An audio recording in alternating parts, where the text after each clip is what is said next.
Itu kalau sudah rasanya saya punya Allah, semua masalah seberat apapun pasti kecil. Itu yang kurang, Bu. Karena semua diukurnya dengan materi. Oh ini anak-anak mau sekolah, kurang ini. Malam kurang makan. Ini kurang kendaraan. Yang dirasakan kurang. Ukurannya apa? Materi. Tapi ketika orang mengatakan saya punya Allah dan Allah segalanya, maka setidaknya beban hidupnya akan berkurang dan semua apa yang akan dicari sesuai dengan kebutuhan.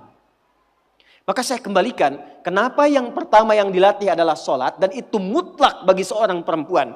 Karena nanti curhatan terbesar ibu ketika menghadapi tantangan dalam rumah tangga, itu akan banyak persoalan-persoalan yang diringankan oleh Allah ketika ibu optimal dalam sholatnya. Ibu bersyukurlah, catat ini kalimat saya.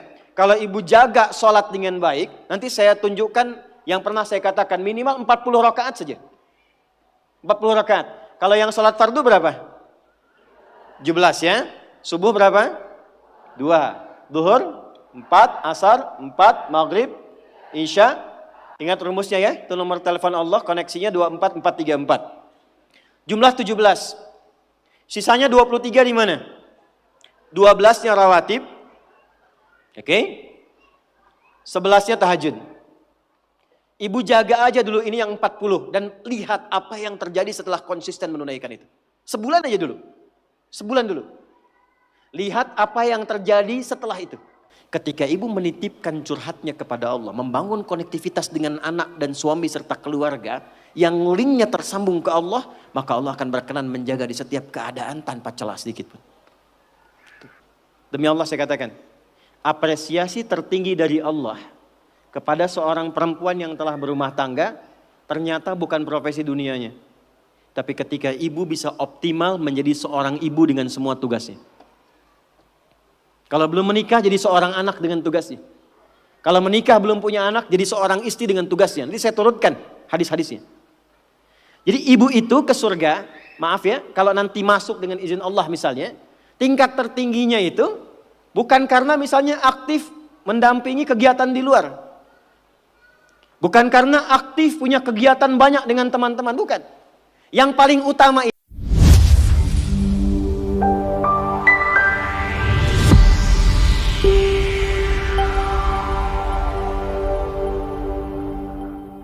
qad aflahal mu'minun. Sudah? Saya pernah sampaikan, perhatikan terjemahannya. Akan menggenggam kesuksesan dan kebahagiaan.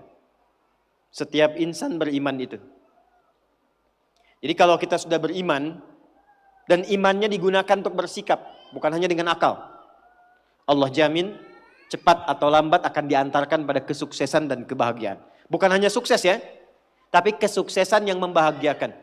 Suami Anda sukses di pekerjaan, tapi kesuksesan itu tidak membawa kebahagiaan ke rumah. Nyaman gak?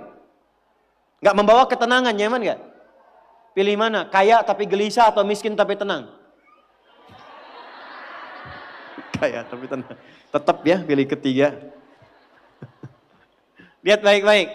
Maka lakukan semua dengan pendekatan iman. Kalau sudah pakai iman, bahasa singkatnya niatkan ibadah.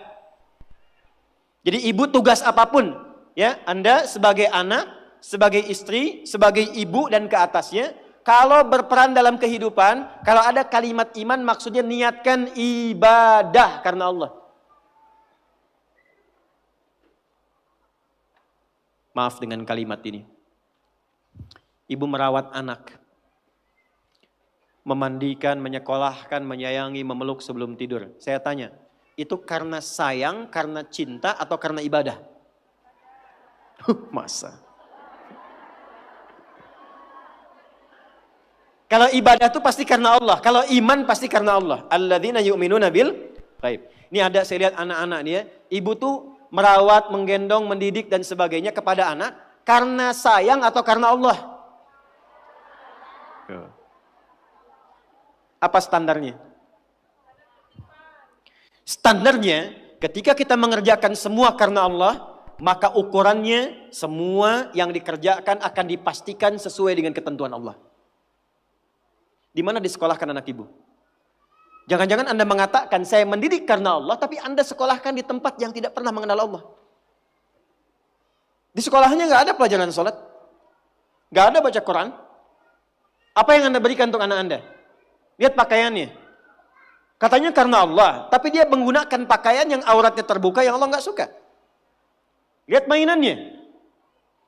Apa yang ia kelola dengan mainan itu? Apakah mendekatkan pada Allah atau menjauhkan dari Allah? Lihat tayangannya. Apa yang dia tonton yang menjadi tuntunan dia dalam berkehidupan? Kalau ada anak kata-katanya kotor, ada anak perilakunya menyimpang, yang pertama dilakukan, jangan dulu pojokkan dan marahi anaknya, kembalikan kepada sikap orang tuanya. Istighfar dulu. Maka mulai hari ini, kalau Anda ingin mengikuti jejak Sayyidah Khadijah, mulai sekarang gerbangnya dibuka. Niatkan semua kegiatan karena Allah. Nah, apa yang harus dilakukan pertama kali untuk itu? Lanjut ayat keduanya. Alladzina hum fi salatihim khashi'un. Pelan-pelan. Kurikulum yang pertama dimulai dari salat. Saya ulangi. Dimulai dari apa? Kata Allah, penghuni surga Firdaus itu terlihat yang pertama dari ciri salatnya, bukan sekedar menunaikan salat. Tapi dia mencoba untuk mendapatkan kekhusyuan dalam sholatnya. Pelan-pelan. Ini saya belum bicara dengan suami ya. Bicara status ibu dulu. Sebagai istri, sebagai ibu, sebagai anak. Maka kalau ingin levelnya naik, mengikuti jejak Sayyidah Khadijah, maka yang pertama dibangun hubungan dengan Allah dulu. Dalam bahasa Arab, hubungan kuat itu yang sulit dipisahkan disebut dengan silah. Ibu pernah dengar silaturahmi? Silaturahim. Kenapa disebut silaturahim? Maksudnya hubungan perhatian yang kuat, yang saat berpisah pun masih ingat, masih mendoakan, masih mengenal. Di silaturahim yang sukses itu bukan Anda ketemu, Anda nyapa, bukan. Kalau Anda nyapa orangnya ada, wajar. Tapi kalau Anda berpisah masih ingat teman, masih didoakan, masih disupport, itulah silaturahim. Nah, ibadah yang melatih kita terhubung kuat dengan Allah, sehingga dimanapun tersambung dan dijaga oleh Allah, itu disebut dengan sholat namanya. Maka ketika diminta untuk sholat, sebetulnya itu ibadah personal yang Allah inginkan untuk merubah perilaku kita dan pribadi kita supaya lebih dekat dengan Allah. Makanya panggilannya itu bukan panggilan beban, Bu. Bukan panggilan ruku, bukan panggilan sujud.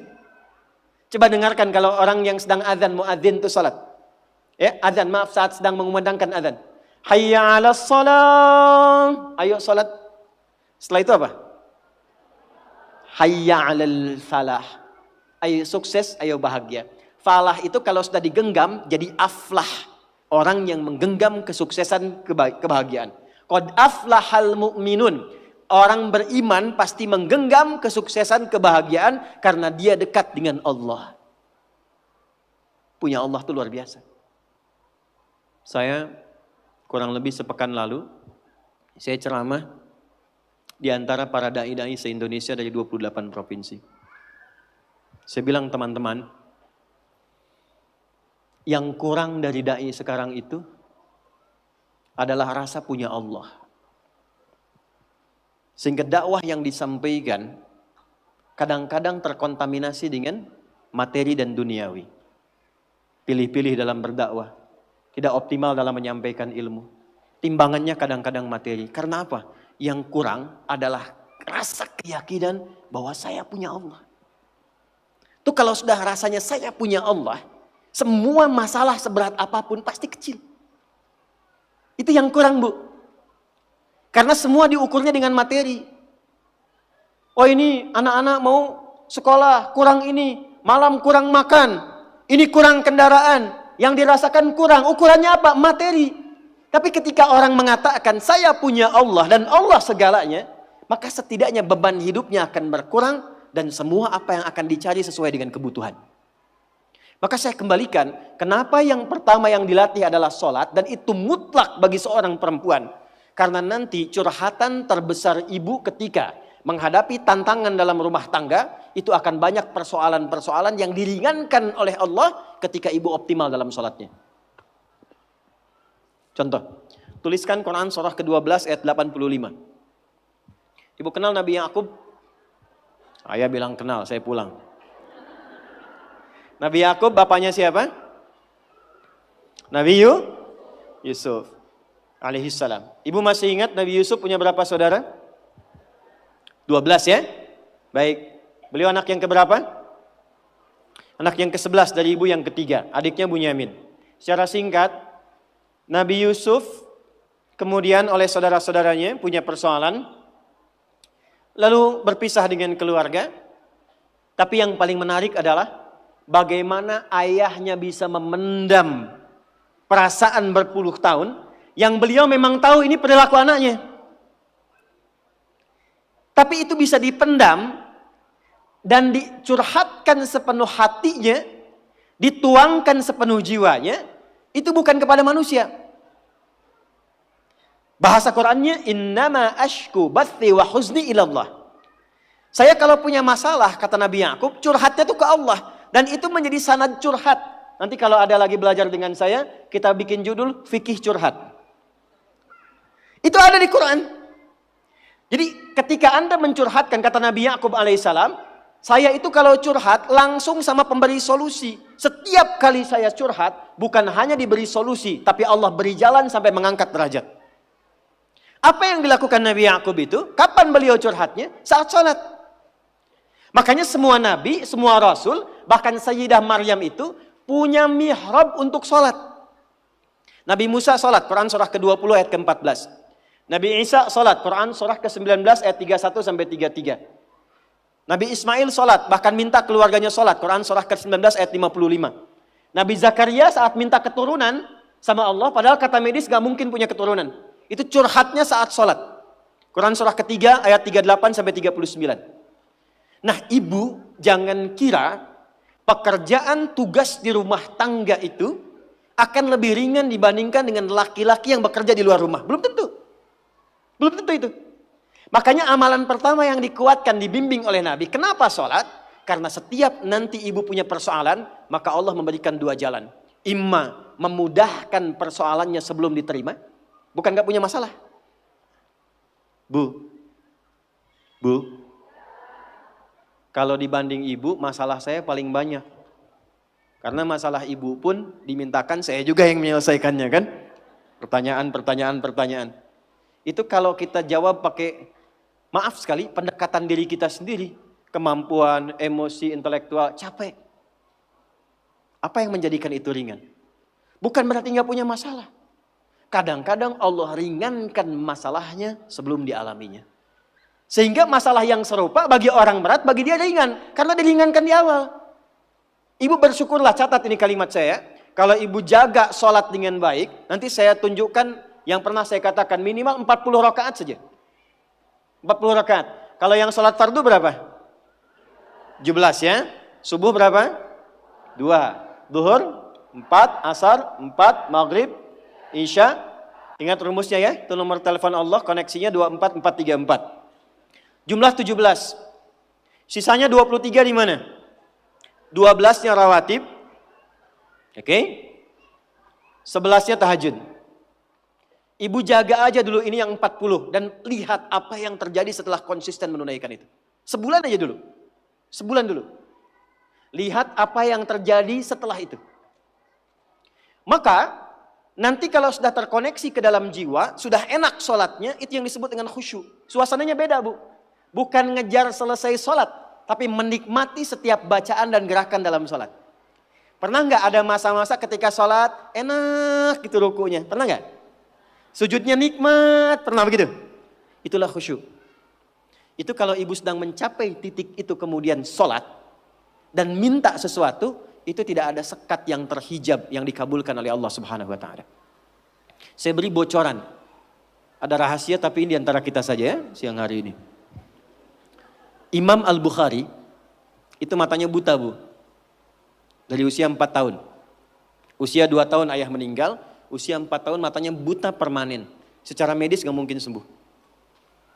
Apa yang dilakukan?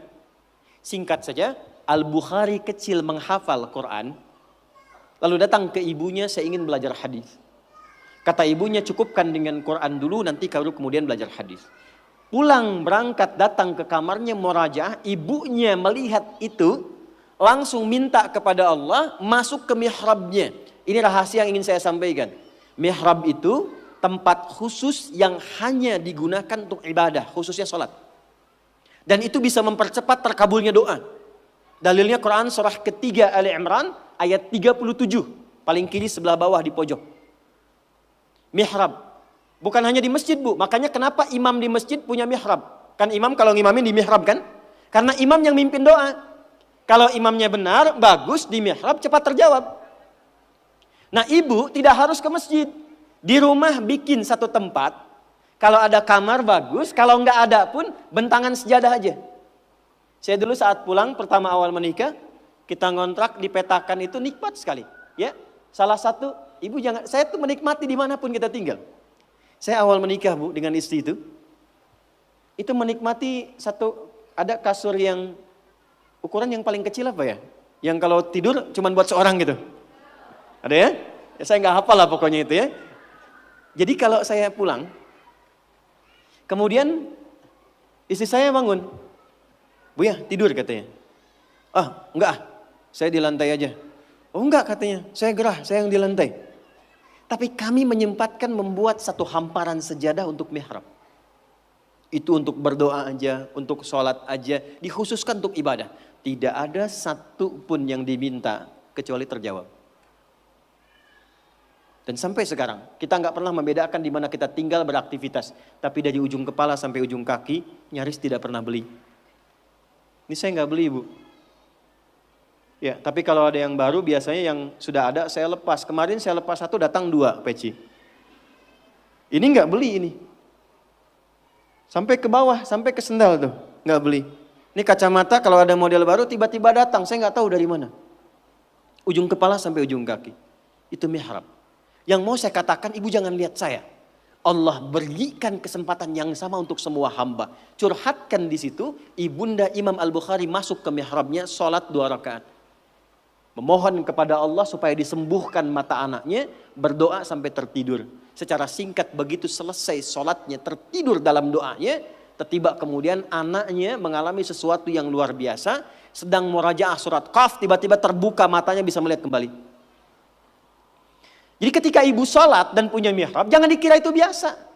Itu yang bisa meringankan suami dalam kesulitan. Ibu siapa yang tahu suami ada yang ganggu di kantornya? Ada yang iseng, ada yang ingin jatuhkan dalam persaingan. Kadang-kadang suami laki-laki, sekretarisnya laki-laki perempuan. Perempuan, ruangan sampingan, ketemu ibu cuma 4 jam, sekretaris dampingi 8 jam.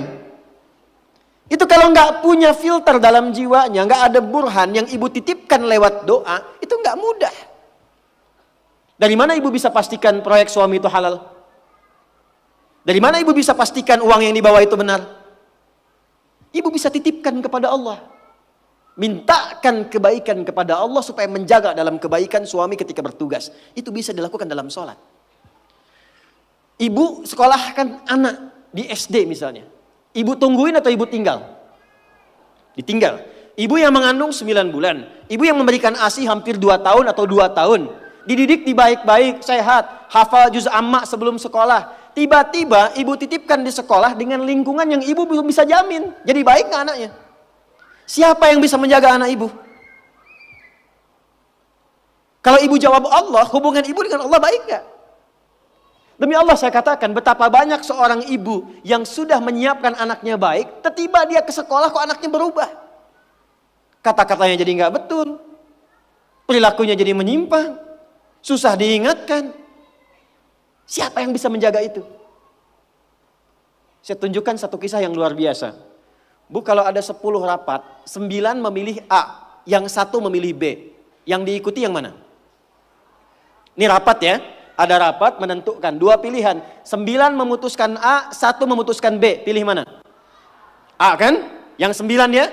Tapi yang terjadi, yang 1 yang diikuti, yang 9 ditinggalkan. 10 saudara Yusuf rapat. Yang 9 mengatakan, uqtulu Yusuf. Bunuh aja Yusuf. Penyebab kita itu kurang dapat perhatian dari ayah kan Yusuf. Kalau Yusuf yang gak ada, perhatian ke kita semua. 9 memutuskan bunuh Yusuf. 1 mengatakan, jangan dibunuh. Lemparkan aja ke tempat gelap. Yang penting kan Yusufnya gak ada. 9 memilih A, 1 memilih B. Dan biasanya setan kalau menggoda itu nggak akan tanggung, langsung ke tingkat tertinggi. Tapi apa yang terjadi? Yang dipilih ternyata yang satu. Oke, kita sepakat gak usah dibunuh, lemparkan. Alqihi fi ghayabatil jubbi yaltaqituhu ba'da sayyarah. Lemparin aja ke tempat gelap. Apa yang menjadikan mereka terjaga sehingga tidak jadi membunuh Yusuf dan alih-alih membunuh menempatkan di tempat gelap. Ternyata itu adalah doa orang tuanya yang sering menitipkan anaknya kepada Allah. Ibu nganterin anak ke sekolah, dititipkan gak sama Allah? Atau cuman bye-bye, salaman, lepas, tinggal, pulang? Titipkan bu, doakan. Di sekolah kami, dari mulai PAUD, pendidikan anak usia dini, di KB, itu hari pertama bukan cuma ibunya, ayahnya mesti ngantar. Datang, hal pertama yang dilakukan anaknya untuk membisikkan di telinga ayahnya akan bekerja. Ayah, doakan ya Nanda belajar. Ayah, Nanda doakan sukses bekerja. Tapi tolong jangan cari rezeki yang haram ayah ya. Yang dibawa ke rumah. Itu dibisikkan oleh anak yang usia 4 tahun. Dan tidak ada adegan yang terjadi kecuali air mata yang berlinang, memeluk, mencium, kemudian pamit. Itu menjaga. Itu menjaga. Perbaiki sholat dulu bu. Nah nanti dari sholat itu, ibu nggak bilang pun nanti Allah tanamkan kepada anak, kepada suami segala kebaikan. Itu kurikulum pertama. Saya sering ceritakan di berbagai tempat, seorang anak yang nggak pernah mau sholat. Saya ngasuh pesantren dulu di Jakarta. Seorang ibu datang, wajahnya sendu mengatakan, Ustadz, anak saya nggak mau sholat. Sekolahnya apa bu? SMP. Ibu udah ingatkan berkali-kali. Sudah nggak usah diingatkan lagi. Malam ini ibu sholat aja di kamar anak ibu. Masuk ke kamar anak ibu, sholat di sampingnya, nggak usah diminta bangun. Sholat di sampingnya, lalu mohon kepada Allah, ya Allah engkau titipkan dia dalam rahimku. Aku yang mengandung, aku yang melahirkan, aku yang merawat. Ringankan hisabku di akhirat kalau memang jauhnya dia dari Allah karena sebabku. Ibu minta sama Allah, nggak usah bangunkan, nggak usah ingatkan. Nanti 3 hari lagi, ibu kesini lagi, kita lihat apa yang terjadi. Hari ketiga, dari kejauhan, ibu itu teriak gembira, Ustaz, saya masih ingat. Dan membawa seplastik nasi uduk. Wah ibu kok senang sekali. Anak saya sudah sholat. Kok bisa saya bilang. Ternyata malam tadi, di malam ketiga dia bangun, dia peluk ibunya, dia minta maaf. Maafkan Nanda ma, maafkan Nanda ma. Saya dengar mama berdoa, maafkan saya. Saya tuh bukan gak mau sholat, tapi kan papa juga gak pernah sholat. Tuh. Papa kan gak sholat juga. Akhirnya dari situ kemudian bermaafan, anaknya mulai mau belajar. Demi Allah saya katakan, setelah peristiwa itu bukan hanya anaknya dibimbing sholat oleh salah seorang santri dari kami, tapi minta dibimbing untuk menghafal Quran. Sejak saya meninggalkan pesantren untuk diteruskan oleh santri berikutnya, anak itu sudah hafal kurang lebih 2 juz. Dari yang tidak pernah sholat, jadi pelaku sholat dan hafal Quran 2 juz. Mungkin sekarang sudah khatam 30 juz. Sholat. 2, saya cepat. Jangan cukupkan soleh sendiri bu. Karena sama-sama ingin ke surga Firdaus kan ada suami. Ada anak-anak. Maka pesan yang pertama penghuni surga Firdaus itu yang dipesankan bukan dunianya tapi akhiratnya. Contoh. Suami mau berangkat, biasanya ibu pesan apa? Hah? Hati-hati ya pak, gitu kan? Ya?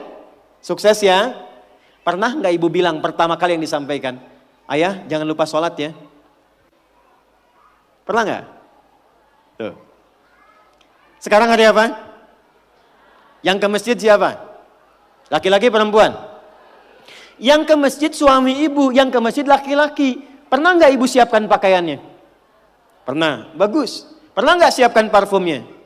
Bagus. Tapi pernah nggak ibu bisikkan di telinganya, Pak? Nanti pas khatib duduk di antara 2 khutbah, doakan rumah tangga kita samara sampai surga ya. Pernah nggak? Belum. Padahal di situ ada pesan kuatnya. Di situ ada hikmah indahnya. Jadi ternyata sholat itu ketika dimunculkan ciri pertama, kita kemudian tebarkan ke semua anggota keluarga.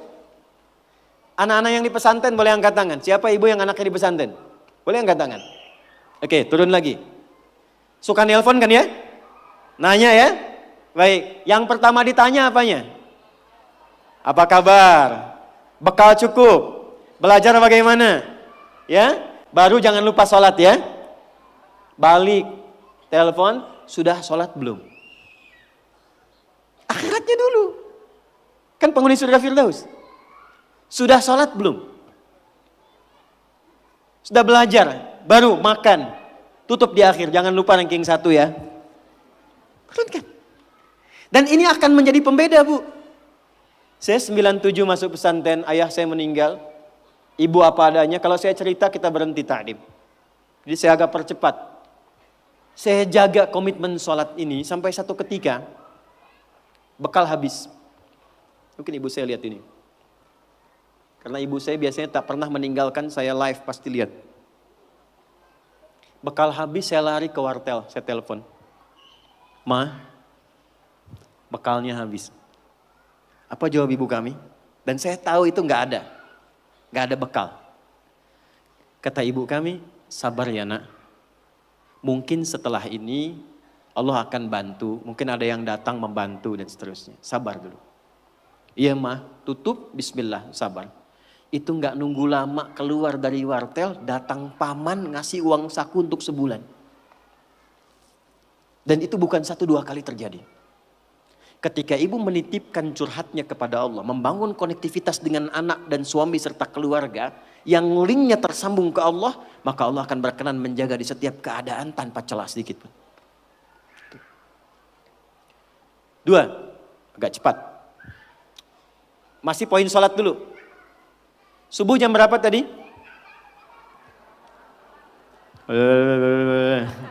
Subuh jam berapa? Ya paling gampang kan 4:30 gitu kan. 4:30-nya 4:30, 4:33 atau 4:35? 4:35. Baik, zuhur jam berapa? 12:05. 12:02. Terjadi perbedaan pendapat, gak apa-apa, tipis-tipis. Asar jam berapa? 15:20. Maghrib jam berapa? Isya jam berapa? Baik. Baik. Anak-anak sekolah jam berapa? 10. Tidur jam berapa? Suami kasih untuk belanja tanggal berapa? Hafal ya untuk dunia ya. Bu, kalau cuman hafal waktu sholat itu iman standar. Surganya standar. Penghuni surga Firdaus, dia menyiapkan sebelum waktunya. Oleh karena itu pulang dari sini, jangan sampai di rumah nggak ada jadwal sholat, Bu. Print out, bikin. Saya suka tempelkan di dinding rumah, di kamar, kadang-kadang di meja makan, sehingga begitu yang terlihat sebelum nunggu menu makan, waktu sholat. Jelas? Oke. 2. Walladzina hum 'anil lagwi mu'ridun. Agak cepat. Kita nanti akan bahas 3 saja. Walladzina hum, orang-orang yang menginginkan surga Firdaus itu, 'anil lagwi, dari hal yang tidak penting, yang tidak ada manfaatnya, mu'ridun, dia hindari. Saya ulang ya. Dari segala hal yang tidak bermanfaat, dia menghindar. Menghindarkan diri dari segala yang tidak penting. Jadi penghuni surga Firdaus itu orientasinya yang bermanfaat saja. Yang penting apa? Kalau ada pertemuan, manfaat gak? Penting gak? Ada kumpul-kumpul, penting gak? Ada pengajian, pengajiannya bermanfaat atau cuman kumpul-kumpul datang saja? Penghuni surga Firdaus, dia petakan semua kegiatannya dalam frame segala yang bermanfaat, segala yang penting saja.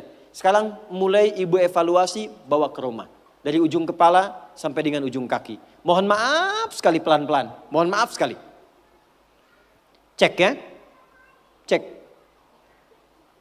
Coba agenda selama ini yang sudah dilakukan. Berapa kali lisan berkata yang tidak baik? Mata melihat yang tidak baik. Ibu punya agenda perkumpulan di mana saja?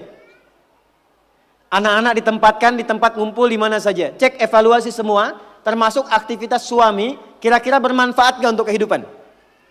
dudukan semua itu, kemudian telaahi dengan baik, bikin kurikulum, maka mulai belajar misalnya ambil target per bulan. Latihan dari lisan dulu. Sepakat semua keluarga. Pak, anak-anak, kita sebulan latihan berkata yang baik-baik ya. Kalau ada nggak sepakat, katakan dengan cara yang baik. Kalau melihat ingin bertutur, katakan dengan cara yang benar. Yang tak bermanfaat, jauhi. Ketemu teman dengan siapa? Suka belajar Al-Arba'in nggak? An-Nawawiyah. Lihat hadis nomor kedua. Ini info dari Umar, kata beliau, bainama nahnu julusun inda Rasulillah. Kami itu kalau duduk-duduk santai, yang dicari itu yang terbaik. Kalau masih ada nabi, nabi yang kami cari. Bayangkan, dalam duduk santai, yang ngobrol santai, yang kadang cerita, itu yang dicari orang baik. Kenapa? Karena orang baik itu kalau canda pun pasti ada manfaatnya. Kalau dia ngobrol ringan pun pasti ada maslahatnya. Sekarang coba, ketika ibu bertemu dengan teman, bikin pengajian, bikin tempat kumpul, kalau ingin masuk ke dalam golongan surga Firdaus, pastikan bukan hanya profesinya. Semua apa yang dikerjakan, nilainya berada pada nilai kebaikan. 3, agak cepat. Nanti setelah ini baru kita masuk ke Sayyidah Khadijah. Walladzina hum lizzakati fa'ilun. Ternyata penghuni surga Firdaus juga gemar berzakat. Gemar apa? Baik, zakat itu berapa persen dari harta? 2,5 minimalnya. Bisa nggak berzakat kalau nggak ada uangnya? Hah? Berarti perintah berzakat sekaligus perintah untuk mencari materi kan? Supaya bisa zakat kan? Makanya dalam Islam nggak dilarang. Silahkan suami mencari nafkah, bekerja, ibu punya bakat bisa jualan. Sayyidah Khadijah jualan nggak? Pedagang nggak? Sukses nggak? Bukan cuma sukses, sangat sukses. Hasilnya luar biasa. Nanti kita cerita. Tapi yang ingin saya katakan, ibu kalau sekarang bikin hijab face misalnya, ada yang bikin kerudung, bikin kue, bikin macam-macam, itu nggak dilarang, silahkan. Sepanjang tidak mengabaikan tugas pokok yang ada di rumah yang melekat kepada ibu. Silahkan. Tapi niatkan tujuannya untuk apa? Niatkan tujuannya untuk mengabdi kepada Allah supaya bisa zakat. Ini saya tanya nih, ini yang di luar nih banyak yang jual hijab dan sebagainya. Termasuk teman-teman yang mungkin punya kreativitas. Ada yang di makanan, ada yang di macam-macam. Saya mau tanya, itu berdagang itu supaya untung atau supaya ibadah? Hah? Untung nggak dilarang, tapi kalau supaya untung masih dunia. Kalau ibu, ini saya kasih rumus ya, ibu meniatkan aktivitas dagangnya, niaganya, itu diniatkan sebagai ibadah untuk memenuhi zakat saja, maka yang paling dahsyat, Allah akan percepat kemampuan untuk mendapatkan itu. Karena hadisnya jelas, innamal a'malu biapa? Biniat. Begitu niatnya untuk zakat, dapat tuh. Ya Allah, saya sudah sholat maksimal, saya sudah berdoa, mohon selama hidup ya Allah berikan kesempatan untuk zakat. Gak usah banyak-banyak ya Allah, 25 juta aja supaya bisa zakat. Zakat berapa persen? Begitu ibu minta 25 juta, Allah kasih 1 miliar. Kan 2,5% dari 1 miliar berapa? 5 juta. Jadi betapa orang penghuni surga Firdaus itu semua yang dilihat tuh pakai iman. Jadi semua yang dikerjakan, maaf ya, bekerjanya karena iman tuh ibadah, berdagangnya supaya bisa zakat, sekolahnya supaya pintar, dengan pintar bisa mendekat kepada Allah. Ini adik-adik yang kuliah di sini. Anda kuliah supaya dapat ijazah, dapat nilai, atau karena Allah? Itu ada babnya sendiri. Terakhir, kita gabungkan ketiganya. Saya ulang, kita gabungkan ketiganya. Uang sudah dapat. Awas ya, ini untuk pribadi dulu. Dibawa ke rumah. Ibu olah. Biasanya harta suami pun kan diberikan juga ke ibu ya. Sehingga ada adigio mengatakan, harta saya, harta suami, harta. Oke, sekarang bawa bu, pelan-pelan ya. Mohon maaf nanti dengan kata-kata saya ini, karena kita akan mencoba menata lebih baik. Dan jangan mengecilkan orang lain. Ibu bawa pulang ke rumah. Maka kebutuhan pokok pertama kan untuk pemenuhan kebutuhan dalam kehidupan rumah tangga. Tarik ke pribadi. 1, untuk pakaian misalnya. Karena kita sekarang menaikkan level seperti Sayyidah Khadijah. Berpakaian yang bukan hanya pantas, tapi Allah sukai dan menjadi support untuk suami. Maka perhatikan pakaiannya. Apakah cara berpakaiannya dan koleksi pakaian yang sudah dikumpulkan itu betul-betul menunjukkan pakaian yang disenangi oleh Allah. Contoh, perempuan berjilbab atau tidak? Saya ulang, berjilbab atau tidak syariatnya? Yang sudah berjilbab pertahankan, yang belum kita bantu, doakan, terangkan tentang keutamaan keistimewaan jilbab. Saya berikan rahasia besar di sini karena ini tentang hijab face. Ternyata saking pentingnya jilbab itu, bukan hanya di dunia, di alam kubur pun ketika meninggal, kain kafan perempuan ditambah satu. Yang laki-laki nggak punya. Apa itu? Kerudungnya. Saking pentingnya. Jadi ketika dalam kehidupan dunianya pun misalnya belum mengenakan sepenuhnya, itu saat pulangnya mesti dipakaikan kerudungnya dalam kafannya. Sebetulnya apa fungsi jilbab itu? Yuk, kita tarik dulu pelan-pelan. Buka Quran surah ke-33 Al-Ahzab ayat 59. Nanti setelah itu saya tarik kepada suami untuk mensupport. Surah ke-33 Al-Ahzab ayat 59. Ada ayatnya, ya ayyuhan nabiyyu qul li azwajika wa banatika wa nisa'il mu'minin. Ada? Yudnina min jalabibihinna. Dzalika adna an yu'rafna fala yu'dzain. Ada? Asalnya Bu, sebelum ayat ini turun, itu masih ada yang berkerudung, masih ada yang tidak berjilbab. Biasa saja. Tapi tiba-tiba ada kejadian. Perempuan muslimah malam-malam ingin ke toilet diganggu oleh preman-preman Madinah dari Yahudi. Maka dilaporkan kepada Nabi, turun ayat ini. Maka Allah sampaikan, ya ayyuhan nabi, wahai Nabi, qul li azwajika, mulai hari ini sampaikan pada semua istrimu, wa banatika, anak perempuanmu, dan nisa'il mu'minin, bukan cuman perempuan, nisa'il mu'minin, perempuan-perempuan yang memang merasa punya iman, yang yakin dengan anugerah Allah. Yudnina min jalabibihinna, mulai detik ini kenakan jilbab oleh mereka. Dzalika adna an yu'rafna, maka ketika jilbab dikenakan, aku akan perhatikan sebagai identitas untuknya. Di identitas ibu sebagai perempuan di hadapan Allah itu, salah satunya ketika ibu mengenakan jilbab yang dikenakan itu. Dengan model apapun. Tapi belum berhenti ayatnya, belum berhenti. Perhatikan kalimatnya. Asa ayyu'rafna, maka ketika dia kenakan jilbab itu, semua mesti kenali. Dialah perempuan yang beriman. Fala yu'dzain, dan setiap laki-laki yang beriman mesti punya komitmen melindungi dan menjaganya. Jadi ketika ibu kenakan jilbab itu kami yang laki-laki, yang pria-pria mukmin ini, itu terikat dengan komitmen kepada Allah. Kalau ibu ada yang ganggu, ada kesulitan, kami mesti bantu. Itu asalnya. Di Allah turunkan ayat hijab, jilbab itu bukan sekedar ingin menutup, tapi memberikan kemuliaan pada perempuan. Dan ini fikih jarang diketahui laki-laki juga. Jadi ketika ibu ke pasar nih ya, kesulitan misalnya, beli beras sulit, terlihat ibu pakai jilbab tuh. Itu laki-laki itu yang melihat itu langsung respon bantu. Dan Allah jadikan itu mengikat dalam fitrah hati setiap insan beriman. Itu poinnya.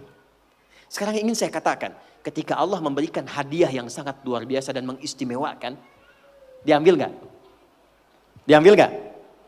Maka perhatikan, kalau di era Sayyidah Khadijah hasil niaganya diserahkan untuk dakwah Nabi, maka di era kita dibalik.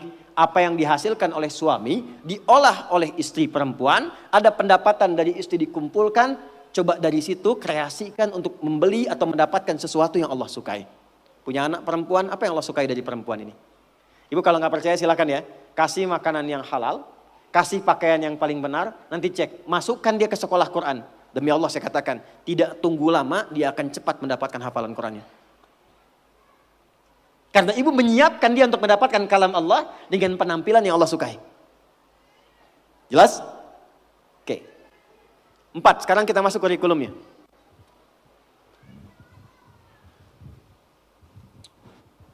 Apa kebiasaan Sayyidah Khadijah? Sudah? Yang pertama, beliau menyempurnakan tugas di rumah tangga yang tidak membebani Nabi ketika pulang. Saya ulang, beliau menyempurnakan tugas di rumah tangga yang tidak membebani Nabi ketika pulang. Bu, kita menghargai semua perkembangan pengetahuan, teknologi, peradaban dan sebagainya. Tapi ibu jangan sampai lemah dalam satu hal ini. Demi Allah saya katakan, apresiasi tertinggi dari Allah kepada seorang perempuan yang telah berumah tangga ternyata bukan profesi dunianya. Tapi ketika ibu bisa optimal menjadi seorang ibu dengan semua tugasnya. Kalau belum menikah jadi seorang anak dengan tugasnya. Kalau menikah belum punya anak jadi seorang istri dengan tugasnya. Nanti saya turutkan hadis-hadisnya. Jadi ibu itu ke surga, maaf ya, kalau nanti masuk dengan izin Allah misalnya, tingkat tertingginya itu bukan karena misalnya aktif mendampingi kegiatan di luar. Bukan karena aktif punya kegiatan banyak dengan teman-teman, bukan. Yang paling utama itu di rumah anak bagaimana. Sehingga ketika suami pulang, dia membawa satu hasil dari kegiatannya, dalam lelahnya dia menikmati candanya yang telah menyelesaikannya istrinya. Itu bu, setiap apa yang dikerjakan kalau benar demikian, perhatikan hadisnya di At-Tirmidzi. Idza shallatil mar'atu shalataha wa shamat shamaha wa hafizat farjaha qila laha yaumal qiyamati udkhulil jannata min haitsu syi'ti. Kalau ada seorang perempuan enggak pernah salat sunnah, cuma salat fardu saja. Enggak pernah puasa sunnah, puasanya Ramadan saja. Dia menaati pada suaminya, menjaga kehormatan keluarganya. Dia menempatkan tugas di rumah sebagai tugas utamanya. Maka apa yang terjadi? Qila laha yaumal qiyamati, dikatakan kepada perempuan ini saat kembali kepada Allah di yaumil hisab, udkhulil jannata min haitsu syi'ti. Cepat langsung masuk surga dari pintu mana saja yang kamu kehendaki. Enggak ada hisab. Sekarang ibu enggak dilarang, silakan. Pengajian banyakin, optimalkan. Tapi dengan pengajian itu balik bawa ilmunya kepada anak. Kalau perlu aja. Kegiatan di luar silahkan. Tapi jangan sampai, maaf, ibu aktif di luar, tapi anak ibu dititipkan pada orang lain. Sehingga dia mendapatkan karakter dari perawatnya, bukan dari ibunya. Jadi wajar kalau dia nggak kenal ibunya. Wajar kalau nggak akrab. Wajar kalau dia mencari jati diri di luar. Karena dia nggak kenal ibunya. Nanti kalau saya dengan ayah, saya bicara fikih ayah. Sehebat-hebatnya ayah, sesibuk-sibuknya di luar, itu di Quran selalu dialognya anak dengan ayah, nggak pernah dengan ibu. Ibu pernah dengar misalnya ada dialog ibu dengan anak di Quran? Nggak ada. Selalu ayah, anak, ayah, anak. Kenapa? Karena fungsi ibu itu sudah di rumah yang paling utamanya.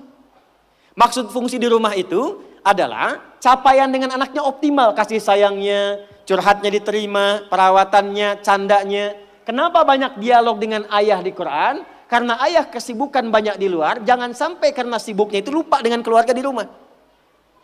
Karena ternyata yang ditunggu anak itu adalah sosok orang tuanya. Nah sekarang sudah ayahnya sibuk, ibu ikutan sibuk. Apakah salah? Tidak. Salah itu ketika ibunya sibuk, anaknya tidak mendapatkan orang tuanya. Itu problemnya. Dan itu banyak ditemukan sekarang. Ibu silahkan, mau sebanyak apa sih mau dikumpulkan? Bangga kalau statusnya bisa diupdate. Bangga kalau sudah banyak penampilan bisa dirubah. Ibu nggak khawatir kalau anaknya mencari perhatian di luar. Ibu nggak pernah bahkan sempat menyapanya. Cuman ketemu, berangkat, tidur, ketemu lagi. Lalu apa yang mau dicari dari apa yang dikumpulkan itu? Saya ini kalau pulang, sejak saya punya anak pertama, sekarang punya anak yang kelima, tidak pernah saya pulang nyampe rumah, dipanggil dengan panggilan yang biasa teman-teman panggil. Ustadz, Kiai, Syekh. Gak pernah saya pulang datang rumah, Kiai, gak ada. Ustadz. Dari dulu anak saya ketika saya pulang datang, dia tunggu, bahkan ada yang nunggu sampai jam 11 malam. Anak usia 3-4 tahun nunggu sampai jam 10, jam 11. Buya kapan pulang? Saya kalau kemanapun ada tas bu yang saya bawa. Di dalamnya ada hasil karya anak kami yang paling kecil. Dia gambar-gambar lama, kasih love. Kemudian kasih kayak orang-orangan dia gambar. Dia tuliskan, minta tolong kepada kakaknya nomor 2 yang perempuan. Tuliskan, I love you Buya. Dan dia cuma tunggu ayahnya. Yang dia pengen bapaknya. Jadi begitu pulang ke rumah, Dia tunggu, dibuka pintunya, Buya. Gak pernah dia panggil Ustaz gitu. Gak ada. Ya, main kuda-kudaan yuk. Ya udah jadi kuda kita jam 11 malam. Tidur. Tapi itu yang indah. Dan itu sesuatu yang sangat luar biasa.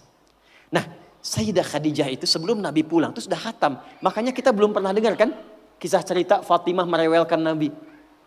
Pernah nggak? Umi Kulsum merepotkan Nabi? Nggak ada.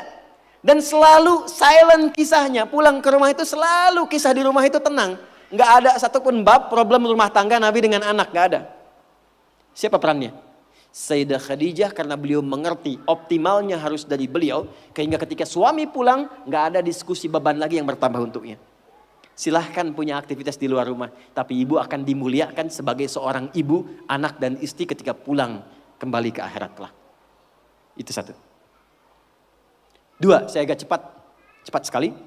Yang pertama prioritas keluarga bu, anak. Untuk ibu ya. Selanjutnya, harta. Mohon maaf sebesar-besarnya. Sayyidah Khadijah, walaupun mendapatkan penghasilan dari aktivitas dagangnya, tidak pernah menjadikan bagian harta beliau hanya untuk dikuasai bagi pribadinya. Dan gak pernah ada perjanjian pranikah misalnya. Ya Muhammad SAW, saya nikah punya harta segini ya. Kalau nanti ada kejadian ini jangan diambil ya, gak pernah. Apapun yang diusahakan, maka dikumpulkan menjadi satu untuk mensupport cita-cita mendapatkan yang tertinggi di hadapan Allah.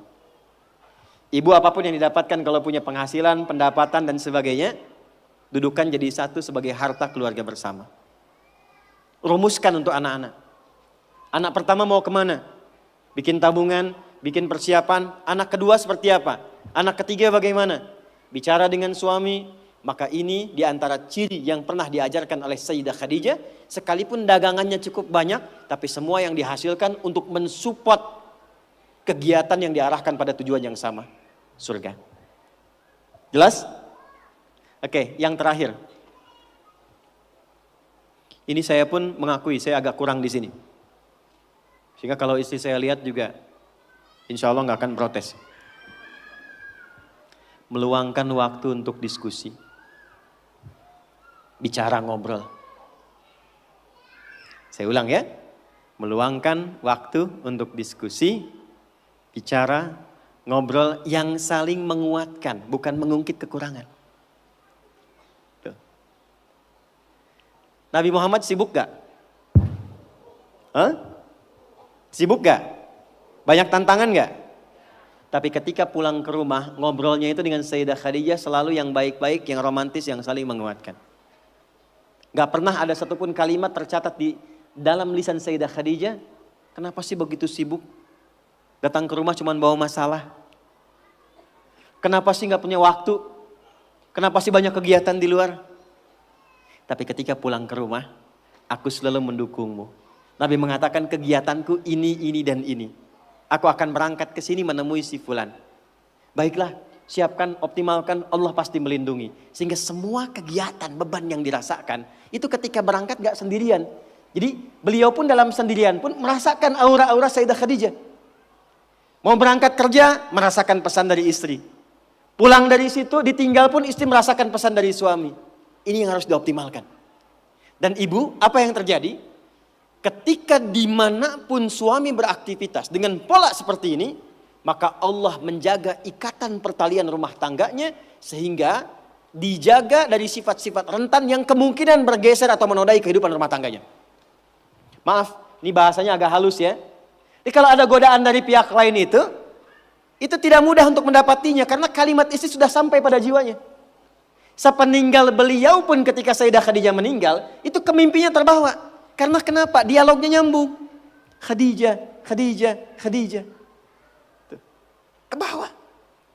Bisa nggak menciptakan suasana itu?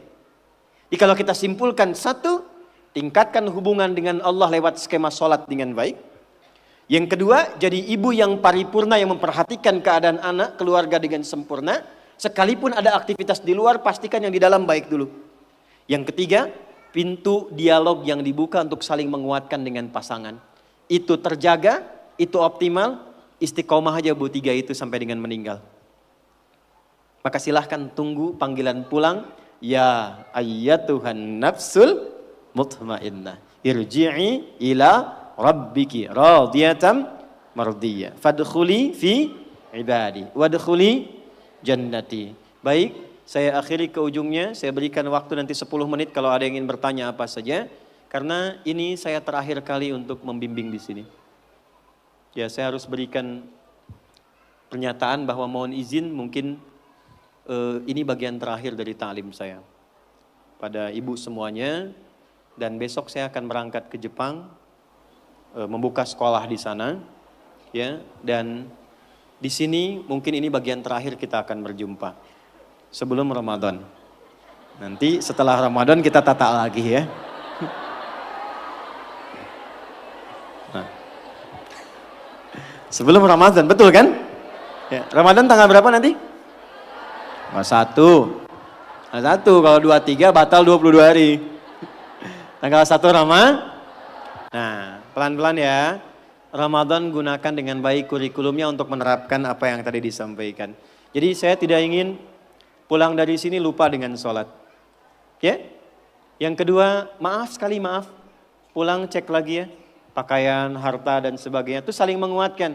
Kalau bisa begini, Bu, izin ya, maaf, ini bagian terakhirnya. Sayyidah Khadijah tuh nggak sendirian. Beliau punya partner, teman dialog. Kalau bisa cari teman-teman yang baik, saling mengingatkan. Ya, bikin saf yang baik, saling menguatkan, saling mengingatkan pada yang dicintai oleh Allah Subhanahu wa taala. Jadi, saya simpulkan 3, sholat jaga.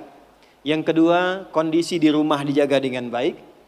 Pastikan semua apa yang dicintai oleh Allah itu yang kita gunakan, perangkat, pakaian, makanan yang masuk, tugas yang paling optimal. Dan yang ketiga, selalu punya visi ke depan yang baik yang didialogkan untuk dengan suaminya masing-masing.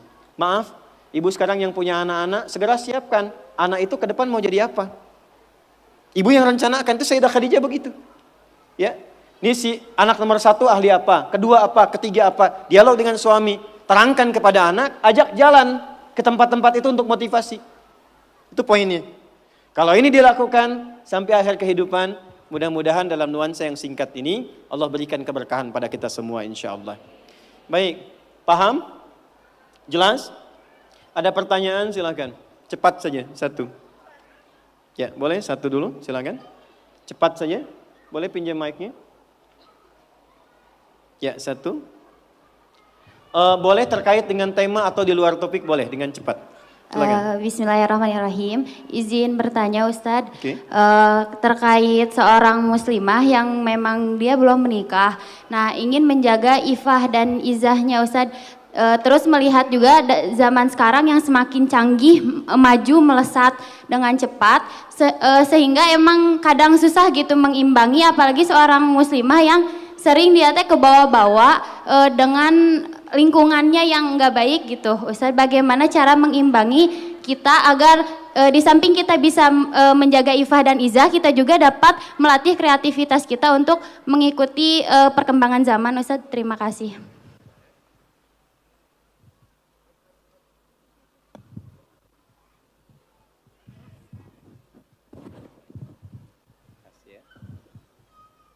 Saya jawab dulu. Yang pertama begini. Saya bacakan dulu hadis Nabi sallallahu alaihi wasallam. La taqumus sa'atu, dalam perjalanan waktu nanti akan ditemukan suasana. Pertama, taqarubuz zaman.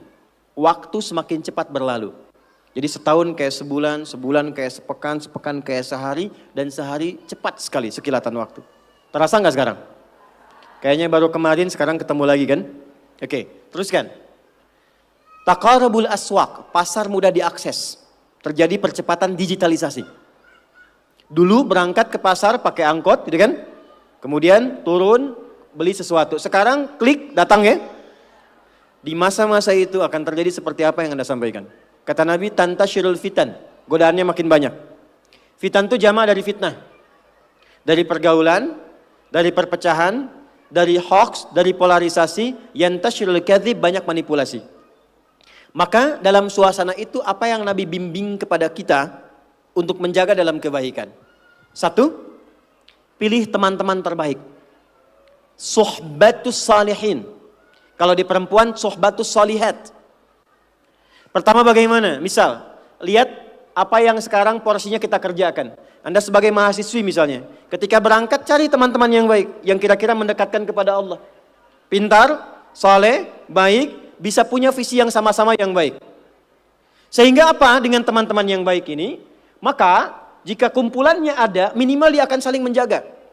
Maka Imam Nawawi menulis satu kitab, isinya 1896 hadis tentang petunjuk menemukan orang-orang yang baik. Dikenal dengan nama Riyadus Shalihin. Oke? Di Riyadus Shalihin ini yang pertama, beliau mengajarkan satu, maka setiap kita mesti punya visi dulu, program yang kita jaga. Contoh, misalnya Anda ingin jadi apa nih untuk yang Anda jaga, Anda banggakan di hadapan Allah sampai pulang. Misal, saya mau pulang kepada Allah dengan kebanggaan rutin tahajud. Saya mau pulang kepada Allah dengan kebanggaan sebagai ahli Quran. Saya pengen pulang kepada Allah dengan kebanggaan misalnya ahli sedekah. Maka dari sini bikin program. Siapkan. Saya sambil kuliah menghafal Quran. Saat akan dieksekusi, cari teman yang baik. Identifikasi siapa teman-teman yang kira-kira bisa diajak separtner dengan program yang Anda siapkan. Maka ketika Anda temukan itu, ngobrol, jadikan satu, ikuti bareng-bareng, bikin schedule dalam keseharian. Saling mengingatkan. Bikin grup misalnya, bisa tahajud sama-sama, saling mengingatkan. Bisa telepon, saling setoran. Ketemu misalnya di tempat yang sama, yang dibicarakan dalam kebaikan. Konsisten dengan itu semua. 3, ketika terfikir akan berbuat yang menyimpang, maka kata para ulama, bayangkan seketika akan diwafatkan. Contoh, ada pergaulan yang tidak bagus, diajak ke tempat yang kurang baik. Ketika akan Anda hadir ke tempat itu, bayangkan seketika Anda diwafatkan oleh Allah Subhanahu wa taala. Maka kalau kita bisa keluarkan, punya kurikulum, programnya disiapkan, punya teman yang baik, niatnya diperbaiki, dan terjaga dari maksiat, insya Allah dengan konsistensi seperti ini, itu akan terjaga dan tidak akan terpengaruh dalam setiap perkembangan zaman. Tahu ikan di laut ya? Warnanya banyak kan? Tapi tidak pernah asin kan? Kenapa? Karena dia punya prinsip dalam beraktivitas. Maka dimanapun Anda beraktivitas, kalau Anda punya prinsip sebagai seorang muslimah, punya capaian target yang harus diraih, dijaga dengan teman-teman yang baik, maka insya Allah saya kira semua akan saling mengingatkan dan tidak menjaga Anda sendirian terombang-ambing dalam keburukan. Jelas ya? Allahu ta'ala a'lam bis-shawab. Silakan. Agak cepat. Saya dengar. Ya. Bismillahirrahmanirrahim. Assalamualaikum warahmatullahi wabarakatuh. Waalaikumsalam. Pertama-tama izinkan saya mengucapkan alhamdulillah. Baik. Karena pada akhirnya saya bisa menanyakan ini langsung dengan Pak Ustadz Gurundat. Baik, terima kasih. Saya di November, maaf ini urusan pribadi ya. Di November 2002 saya izin Bu, ya, pribadinya untuk Ibu atau boleh orang dengar? Saya sepribadi. Kalau pribadi, yang kira-kira kalau orang dengar menjadi kurang bagus, nanti Ibu boleh sampaikan terpisah. Enggak apa-apa. Baik ya, saya beri sesi nanti supaya Ibu bisa sampaikan terpisah setelah ini. Baik ya? Terima kasih. Boleh ya? Ya, Assalamualaikum silakan ke belakang. Salam. Assalamualaikum Ustadz. Salam. Ana min Malang, fil hakikoh ana uridu adhaba ila Misra wa asta'adda darusna ma sadiqatina fil Misra sanatain walakin qadarullah fi akhirih ijaz syahadati roba ala sanatain. Summa Ustadz akhirih ana darastu fil jami'a funnun. Summa sami'tu qala sadiqi ya Ustadz hadani shalah as-su'al yakni limada jika sholat bisa merubah kehidupan seseorang, lantas mengapa? Mohon maaf ibu-ibu, ini pertanyaan teman-teman saya. Lantas kenapa seorang mungkin marbot atau takmirul masjid la ghaniyun ya Ustadz? Maka hada sya'urtu bil huzn wa hada soal yubtiluni bakam tulisannya kadalik. Wa ana mutawatir la astati ajibu hada soal kadalik Ustadz. Alhamdulillah.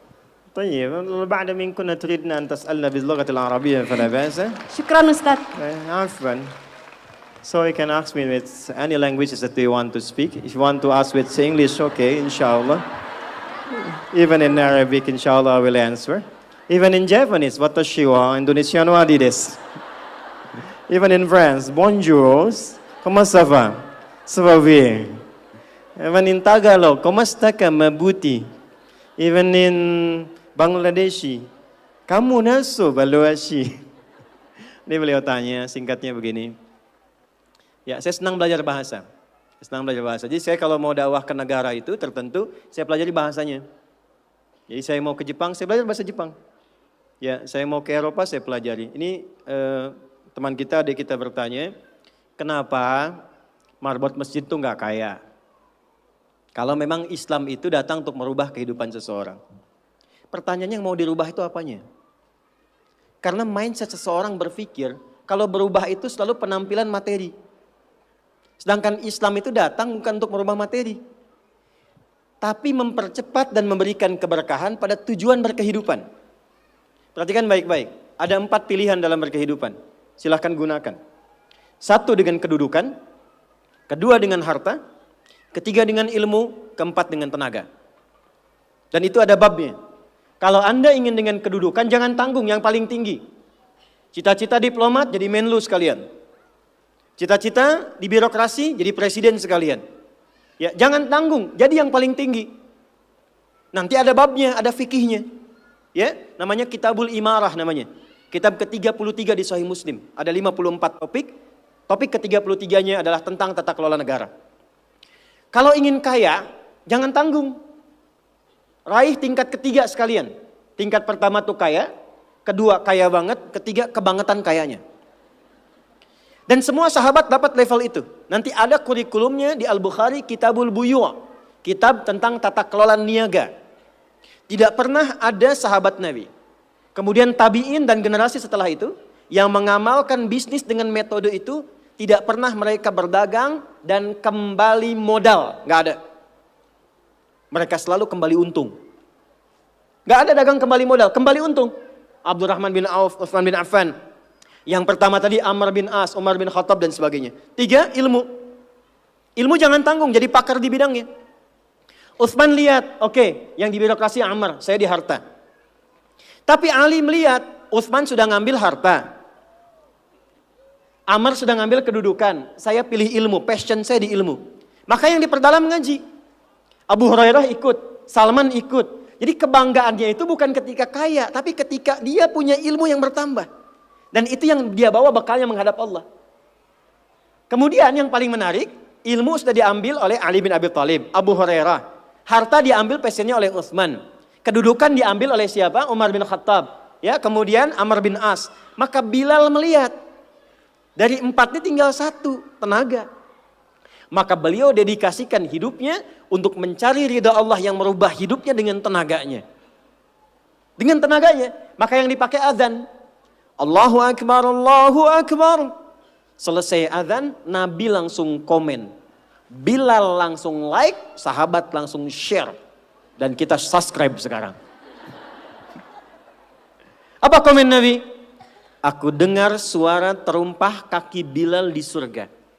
Bilal ketika mendengar itu, adzan aja udah komen saya ke surga. Ngapain lagi saya kerja harta seperti Utsman? Secukupnya yang ada, yang penting saya jaga, meninggal masuk surga. Itu fikihnya. Maka dari sini muncul fikih marbot. Jadi kalau Anda ingin jadi marbot untuk mencari dunia, Anda salah tempat. Anda harusnya datang ke Hijab Fest, lihat orang jualan, pelajari itu, besoknya jualan jilbab. Kalau Anda ingin menjadi seorang ilmuwan, salah kalau jadi marbot. Belajar, datangi pengajian, pelajari dengan baik. Saya Bu gini-gini juga, saya senang riset, senang belajar. Kalau saya sedang kosong artinya tidak mengajar, saya ajak keluarga ke toko buku. Saya sampai sekarang masih belajar fisika Bu. Kimia saya belajar. Saya masih ngitung proton, elektron ini kemana, ini senyawa, ini unsur, ini apa. Ya, besi misalnya rumusnya verum, F besar, E kecil. Atomnya itu nomornya 26, ada isotop 55, 56, 57, 59. Yang paling stabil itu isotop 57, surah 57 ayat 25 sampai 26, surah besi kan. Gitu. Saya sampai riset. Energi potensial, EP sama dengan M dikalikan G dikalikan dengan H. Kalau potensi kita bagus jadi kinetik, setengah M dikalikan V kuadrat. Gabungkan EP kemudian dengan EK menjadi energi mekanik, dipakai kemana aja. Karena passion saya di pengetahuan. Jadi kalau ditanya saya nyambung. Saya cuma gak bisa main lato-lato aja. Orang tanya saya hukum musik, saya nggak semudah lisan mengatakan halal, haram, tidak. Saya riset, Bu. Sampai ke notasinya, apa jenis musik, apa karakternya, dari syair sampai ke sekarang, sampai ke notasi. Itu saya pelajari. CDF, GABC, GFIS, DFIS, GDFIS, GABCIS, DABCIS, DFIS, GIS A, FIS, GIS A, BCIS, DIS E, BCIS, DIS F, FIS, GIS AIS B, FIS, GIS AIS B, CIS, DIS AIS FIS, DIS AIS FIS, GIS AIS BIS, CIS. Apakah saya bisa main musik? Tidak. Saya nggak terlalu suka. Main piano nggak bisa, gitar nggak bisa, karena gelombang kami di Quran beda. Tapi untuk memberikan hukum saya riset. Saya tahu ini lagunya fulan, fulana. Kita bisa berikan hukum. Ya? Kalau kita tahu passion kita bisa milih pertahankan untuk pulang, jadikan itu sebagai istiqomah jalan pulang kita. Jadi kalau Anda pengen sukses ukurannya duniawi, jangan jadi marbot. Nanti kotak infak hilang semua. Marbot itu pilihan, fikih sanadnya ke Bilal. Saya punya murid-murid yang belajar khusus tingkatan S1 sampai S3. Kami berikan beasiswa, nanti sebentar lagi dibuka untuk yang perempuan. Itu yang ngajarnya semua pakai sanad. Jadi azan aja ada sanadnya sampai ke Nabi. Semua hadis pakai sanadnya. Jadi itu jawabannya. Untuk menjadi marbot, perubahan yang dihadirkan dalam Islam, tinjauannya tidak selalu materi. Maka apa yang dipilih itu? Kalau sudah dipilih, maka jaga konsisten sampai pulang. Nanti menjaga konsisten itu babnya 9 lagi tingkatannya. Untuk konsisten. Konsis 1, konsis 2, konsis 3, konsis 4. Sampai konsis 10. I think that's all that I share the ideas. أنا أعتقد هذا الذي يعني أستطيع أن أجيب لك. فانظر الوقت إلى قبيل العصر. عصر الساعة كام؟ الساعة كام العصر؟ Oh maaf, jam berapa asar? Sudah masuk? Karena sudah, kita harus praktek. Jangan sampai kita ngobrol, kita diskusi, kita belajar, tapi prakteknya kosong. Kita berdoa dulu, saya yakin banyak pertanyaan yang akan disampaikan, lain waktu kita bisa sajikan. Kita berdoa, mudah-mudahan doa kita dikabulkan oleh Allah Subhanahu wa Ta'ala. Tadi yang bertanya 2 orang ya? Masing-masing saya kasih hadiah 1 juta rupiah ya. Baik. Yang lain tawakal aja ya. Ayo kita berdoa, mudah-mudahan doa kita dikabulkan. A'udzubillahi minasyaitonirrajim. Bismillahirrahmanirrahim. Allahumma nusalli wa nusallim ala habibikal karim rasulikal mustafa al-amin sayyidina Muhammadin wa ala alihi wa sahbihi ajma'in. Allahumma rabbana la tada'na fi maqamina hadha fi kulli maqamin dhanban illa ghafartah. Ya Allah, jika ada pendosa di ruangan ini atau sekitarnya, jangan biarkan ia meninggalkan tempat ini kecuali Engkau ampuni segala dosa-dosanya. Allahumma hab wala hamban illa farajtah. Jika ada yang tengah merasakan kegelisahan di ruangan ini, jangan biarkan ia pulang kecuali Engkau telah tenangkan keadaan hatinya. Allahumma wala asiran illa yassartah. Jika ada yang tengah mengalami kesulitan dalam hidupnya, mohon dengan segala keikhlasannya ia belajar. Mohon ya Allah ringankan dan hilangkan segala kesulitannya. Allahumma ja'al jam'ana hadza jam'an marhumah wa tafarruqana min ba'dihi tafarruqan ma'sumah. Ya Allah, mohon jadikan pertemuan kami saat ini pertemuan yang mengeratkan kebaikan dan mendekatkan kami denganmu. Dan bila pun kami mesti berpisah, jadikan perpisahan kami yang meratkan silaturahim dalam kebaikan yang Engkau sukai. Allahumma ja'alna min ibadikal muttaqin as-salihin. Ya Allah, jadikan kami termasuk hamba-hamba yang Engkau nilai soleh dan takwa dalam pandanganmu. Waj'alna min ibadikal ladzina nuhibbu ya Allah Rasulullah sallallahu alaihi wasallam min ummatihi salihin. Dan jadikan kami termasuk pecinta Rasulullah, umatnya yang soleh yang ditunggu oleh beliau di telaga firdausnya. Rabbana atina fid dunya hasanah وفي الآخرة حسنة وقنا عذاب النار وصلى الله على سيدنا محمد وعلى آله وصحبه أجمعين وآخر دعوانا سبحانك اللهم وبحمدك نشهد أن لا إله إلا أنت نستغفرك ونتوب إليك والحمد لله رب العالمين. Masalah hidup tidak pernah datang tanpa izin Allah dan tidak pernah hadir tanpa tujuan. Kadang Allah tidak langsung menghilangkan masalah, tetapi Dia menguatkan hati, meluruskan arah, dan menyiapkan jalan keluar yang tak kita sangka. Jangan lelah berharap. Jangan berhenti berdoa, dan jangan putus asa dari rahmat-Nya. Semoga setiap ujian yang kita hadapi menjadi jalan untuk lebih dekat kepada Allah, lebih kuat dalam iman, dan lebih tenang dalam menjalani hidup. Semoga Allah menuntun kita menuju jalan pulang yang diridhoi oleh-Nya.